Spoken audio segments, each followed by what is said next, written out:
प्रांतीय सरकारों का निर्माण 1935 के अधिनियम को प्रांतीय क्षेत्रों में 1 अप्रैल 1937 से लागू किया गया। इसके अनुसार प्रांतों में चुनाव हुए। 6 विधानसभाओं मद्रास, बम्बई, संयुक्त प्रांत, बिहार, मध्य प्रदेश और उड़ीसा में कांग्रेस को बहुमत प्राप्त हुआ। जुलाई 1937 को ब्रिटिश भारत में कुल 11 प्रांतों में से इन 6 प्रांतों में कांग्रेस की सरकार बनी। पश्चिमोत्तर सीमांत प्रदेश व आसाम में कांग्रेस की संयुक्त सरकार बनी। बंगाल में फजल उल हक के नेतृत्व में प्रजा कृषक पार्टी और मुस्लिम लीग की संयुक्त सरकार बनी व पंजाब में यूनियनिस्ट पार्टी के नेता हयात खान के नेतृत्व में सरकार बनी। कुल 18 में से 8 प्रांतों में कांग्रेस की सरकार बनी। केवल 3 प्रांतों बंगाल, पंजाब व सिंध में गैर कांग्रेसी मंत्रिमंडल बनाए गए। मुस्लिम लीग का मुस्लिम निर्वाचन क्षेत्रों में भी प्रदर्शन निराशाजनक रहा। इन सरकारों ने नागरिक स्वतंत्रता व सरकार समान अधिकार के क्षेत्र में प्रशंसनीय कार्य किए। चोरी कांड व मोपला विद्रोह में सजा काट रहे लोगों व गढ़वाली सैनिकों को रिहा कर दिया गया। राजनीतिक संस्थाओं पर लगी रोक को हटा दिया गया। राजनीतिक कार्यकर्ता की गतिविधियों पर लगी रोक को हटा दिया गया। समाचार पत्रों में ली गई जमानतें वापस कर दी गई। उन्हें सरकारी विज्ञापन में दिए जाने लगे।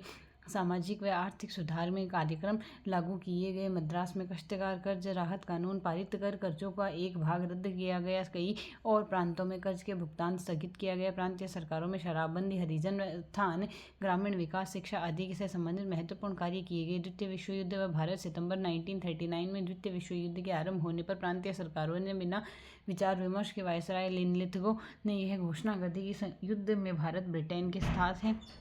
इस कारण ब्रिटिश सरकार ने प्रांतीय सरकारों से मतभेद हो गए और अक्टूबर 1939 में कांग्रेस की प्रांतीय सरकारों ने इस्तीफा दे दिया। मुस्लिम लीग ने अपनी पूर्व रिपोर्ट में कांग्रेस शासित प्रांतों में मुस्लिम पर अन्याय किए जाने की मनगढ़ंत कहानियां गढ़ी व इससे सांप्रदायिक भावना को बढ़ावा मिला। कांग्रेस मंत्रिमंडलों द्वारा प्रांतों में त्यागपत्र दिए जाने पर 22 दिसंबर 1939 में को मुस्लिम लीग मुक्ति दिवस मनाया गया। अगस्त प्रस्ताव 8 अगस्त 1940 को कांग्रेस ने जुलाई 1940 में ब्रिटिश सरकार के समक्ष प्रस्ताव रखा कि यदि भारतीय स्वतंत्रता की बात मान ली जाए तो केंद्र में एक अस्थायी राष्ट्रीय सरकार स्थापित की जाए व तब कांग्रेस युद्ध में सरकार का सहयोग।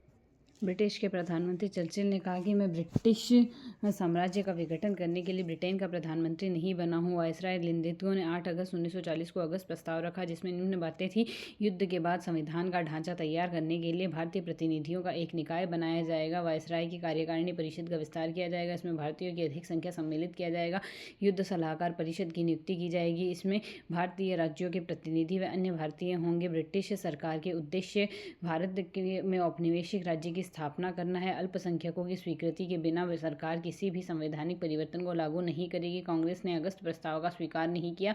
इसमें अल्पसंख्यकों को अधिक महत्व दिया गया था। इसमें एक महत्वपूर्ण बात यह थी कि इसमें यह बात मान ली गई थी कि भारत का संविधान बनाने का अधिकार भारतीयों को है। व्यक्तिगत सत्याग्रह अक्टूबर 1940 कांग्रेस ने लिनलिथगो के अगस्त प्रस्ताव को अस्वीकार कर दिया। इसके बाद गांधी ने व्यक्तिगत सत्याग्रह आंदोलन शुरू किया। इसका लक्ष्य अभिव्यक्ति की स्वतंत्रता को स्थापित करने का था। अतः यह सांकेतिक आंदोलन था जो अत्यंत सीमित रहने वाला था। इसमें सदस्यों को विभिन्न चरणों में गिरफ्तारी देनी थी। सत्याग्रहियों को स्थानीय पुलिस के 2 दिन पूर्व सत्याग्रह की सूचना देनी होती थी। सत्याग्रह के दिन सत्याग्रहियों को गांधी द्वारा तैयार भाषण देना होता था। 17 अक्टूबर 1940 को महाराष्ट्र के पनवार से व्यक्तिगत सत्याग्रह प्रारंभ हुआ।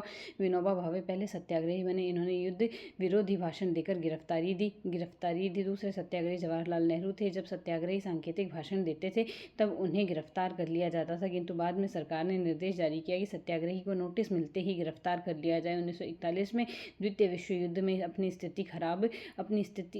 खराब स्थिति को देखते हुए ब्रिटेन ने युद्ध में भारत का समर्थन प्राप्त करने के लिए सभी सत्याग्रहियों को रिहा कर देने की घोषणा की। क्रिप्स मिशन 1942 भारतीयों में स्वतंत्रता प्राप्त करने की आकांक्षा तीव्र होती जा रही थी। द्वितीय विश्व युद्ध में मित्र राष्ट्रों की स्थिति कमजोर हो रही थी। ऐसी स्थिति में अमेरिका के राष्ट्रपति रूजवेल्ट, चीन राष्ट्रपति चियांग काई शेक व ऑस्ट्रेलिया के विदेश मंत्री जैसे मित्र राष्ट्र के नेताओं ने ब्रिटेन पर दबाव डालना शुरू कर दिया। वह भारतीयों को सत्ता सौंपने की दिशा में कार्य करें जिससे युद्ध में भारतीयों का सहयोग प्राप्त हो सके। जापान भारत की सीमाओं तक आ पहुंचा। ब्रिटिश सरकार जापान के आक्रमण से भयभीत हो गई। ऐसे में भारतीयों के सहयोग प्राप्त करने के उद्देश्य से ब्रिटिश सरकार ने 23 मार्च 1942 को सर स्टैफोर्ड क्रिप्स के नेतृत्व में एक मिशन भारत भेजा। विभिन्न भारतीय नेताओं से बातचीत करके क्रिप्स का प्रस्ताव प्रस्तुत किया, जिसमें निम्न बातें थी। युद्ध के बाद भारत संघ औपनिवेशिक स्वराज्य दिया जाए, भारत को ब्रिटिश राष्ट्रमंडल से पृथक होने का अधिकार दिया जाए, भारत का नया संविधान बनाने के लिए युद्ध के तुरंत बाद एक संविधान सभा बनाई जाए, ब्रिटिश भारत के किसी भी प्रांत या देशी रियासत को यदि नवीन संविधान पसंद नहीं होगा तो वे अपनी स्थिति यथावत रख सकेंगे तथा भारतीय संघ को अलग हो सकेंगे। युद्ध की स्थिति एवं नए संविधान के निर्माण तक भारत की